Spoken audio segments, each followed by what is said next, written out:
సాధారణంగా ఒక వ్యక్తి జీవితంలో ఎన్నో ఒడిదుడుకులు ఎన్నో ఇబ్బందులు ఉంటాయి.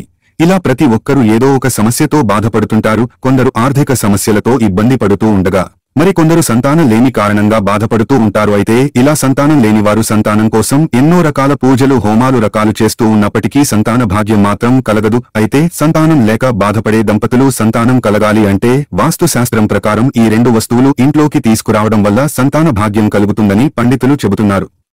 సంతానలేమి సమస్యతో బాధపడేవారు వాస్తుశాస్త్రం ప్రకారం నెమలిపించం, కామధేనువును ఇంట్లోకి తీసుకురావటం వల్ల సంతాన యోగం కలుగుతుందని పండితులు చెబుతున్నారు.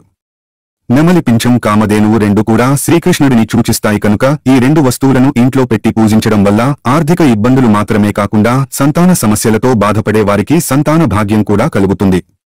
సంతానం కోసం ఎదురుచూసే దంపతులు పూజగదిలో ఆగ్నేయ దిశ వైపు నెమలిపించం పెట్టి పూజించాలి. అలాగే ఉత్తరం లేదా తూర్పు దిశ వైపు కామధేనువు విగ్రహాన్ని పెట్టి పూజించడం వల్ల సంతాన భాగ్యం కలిగే అవకాశాలు ఉంటాయి. అలాగే ఆర్థికపరమైన ఇబ్బందులతో బాధపడేవారు కూడా ఈ రెండు వస్తువులను ఇంట్లో పెట్టి పూజించడం వల్ల ఆర్థిక ఇబ్బందులు కూడా తొలగిపోతాయని వాస్తు నిపుణులు చెబుతున్నారు. ఇక వ్యాపారాలలో అభివృద్ధి చెందాలనుకునేవారు కూడా ఈ వస్తువులను వ్యాపారాలు చేసే చోట పెట్టుకోవడం ఎంతో మంచిది.